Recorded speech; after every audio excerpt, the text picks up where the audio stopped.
Mr. Bannister is a graduate of San Jose State University.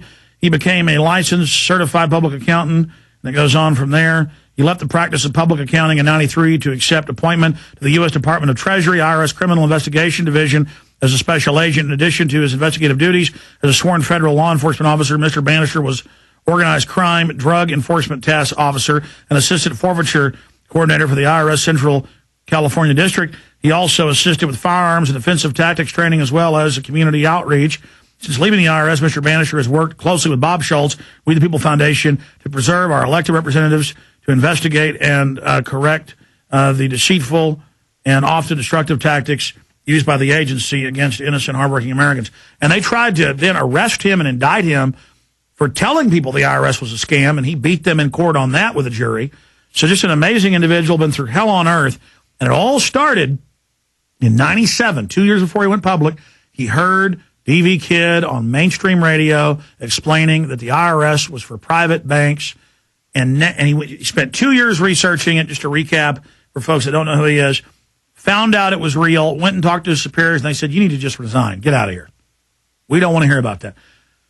Now it's public that private banks own the world government. Bank of the World's being set up. You'll pay your carbon taxes to them. There's just no end to it. And so it's going to get worse and worse. And in the MIAC report, in this report by the Virginia Terrorism Threat Assessment, they mention Joe Bannister in some of these reports. They mention, people going out and talking about the IRS. They mention the We the People group. They mention mainline libertarians. Look, as an American, you get involved and say, I don't want to live under tyranny. They say you're a terrorist. And now the new document that's out is saying gun owners are terrorists, period.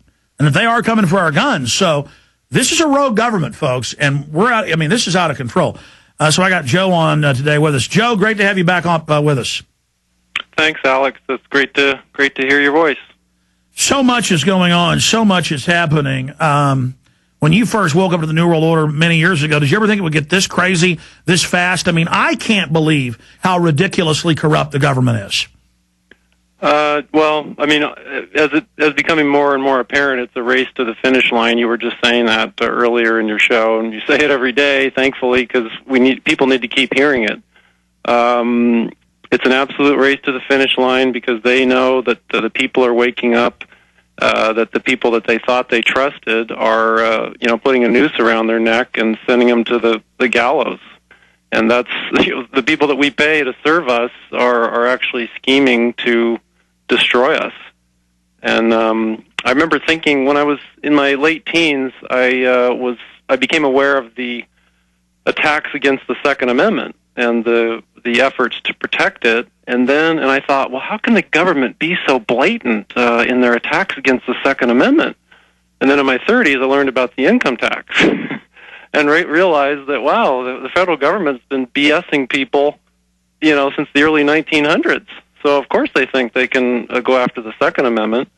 And, of course, now in my 40s, learning more about, the bigger picture, as you've so eloquently shown to people, it's just, that tip of the iceberg, just you get to see just how big that iceberg is under the surface. Joe, I agree with you. I mean, I am dumbstruck. I am amazed. I had a caller call in and mention The Economist magazine. I wasn't aware of that article, but I'm covering here. I know it's true, where they pay foreign companies, German, Dutch, Spanish, to come seize the roads and put toll roads on them. I mean, these bankers are so arrogant. They're not even bankers. It's just mafia scammers that they get paid to grab the roads and taxes. And they're just stealing everything. They admittedly are breaking all the laws, stealing trillions for themselves right now with the bailout money. And I can have former top federal regulators on, like a professor we had on who put the SNL folks in prison, and he admits the whole government's criminal. They're taking over. I mean, I guess that's the good news, though, Joe, is that now people really can admit to themselves that we are totally dominated by a mafia, but the mafia doesn't care, and like you said, is racing to the finish line. Where do you see this going? Well, it's going to get worse. The tyrants always turn to violence, right? I mean, the people, as when our country was founded, there's plenty of evidence of nonviolent petitioning, seeking redress, and how does it end up? The British try to steal the guns of the colonists, and the war is on. I listen to your show a lot. I even learned that you wanted to have me on the show from my son Ryan, a 17-year-old. So the good news also is that young people are dialed in to what's going on, thanks to you. So I listen to your show regularly. But unfortunately, I think history has shown that tyrants always go to violence. They also use the surreptitious means, like I've seen on your website, as far as infiltration, co-opting of our efforts. And that's okay. I mean, we, again, thanks to you, we know a lot of their tactics, and we can be prepared for them. I think what we have to do is just look at people's conduct, and you're so well document people's conduct. And I think that people who are searching for where to turn for information, for leadership, just look at the conduct of the people and look back 5 years, 10 years, 15 years into their conduct, which is, why you're, when you can talk about someone like Glenn Beck, look at their past. And if you see something that doesn't look right, you better catch yourself and maybe not be so, still learn from them, but be careful not to follow them, and they might follow you. You might follow them right over a cliff. That's right. You got to judge a tree by its fruits. And look, I hate attacking Beck all day, and I get sophomoric about it. It's just that it's so obvious what a fraud he is and others, and I just am tired of seeing people get taken for a ride. Because I'm not that smart, Joe. I've just been doing this for now 14 plus years and doing it full time, with the candle lit at both ends. And so I've learned all the silly little tricks they try. Doesn't mean I'm good at articulating it. There's a lot of other people smarter than I am. It's just, again, I just get dumbfounded by how gullible people are. But like you said, it's a process. We were all once ignorant about how things work. And I agree with you. The system is really getting aware of the awakening right now. And Joe, I don't see any way they're going to get through what they're doing without starting a big war, staging some big terror attacks, really doing some horrible stuff. And that's why, I tell people this isn't a game. And in fact, I hear my rebroadcast sometimes where I'm screwing around having fun because I'm just a regular guy too. And I get mad at myself and I go, you can't do that.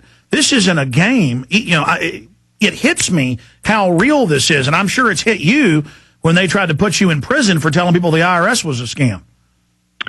Yeah, well, as we found, different footage of you getting arrested. Sometimes you expect it to be, and other times not. They have the jails. They've got legions of lawyers and deep pockets, but we have the truth.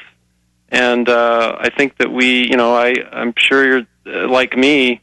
We don't do this in a vacuum. We look for spiritual strength. We rely on our Almighty Father to guide us, to inspire us, to figure out how we're going to beat this back, because the truth will ultimately win in the end. Frankly, in my opinion, the country, of course, started out with many blessings and continued for many hundreds of years. But those blessings seem, at least the results of what we see in front of us, the evil that's out there, we need to get back to where God is just bestowing abundant blessings on our country. And maybe we need to look to ourselves, look to, as I think I've heard you mention about the abortion that goes on in this country, the killing, the poisoning. Those are all evil things that are occurring, and we need Almighty God's blessings. Absolutely. In fact, I mean, folks, you reap what you sow, and people think they can just kill babies as a form of birth control, and that 50 million dead babies won't come back on you. In a society that doesn't care about babies or old people or other folks, folks aren't going to care about you. And yes, the reason we're going to hell in a handbasket is because we have decided evil is cool and killing babies is fun and all of this is fun.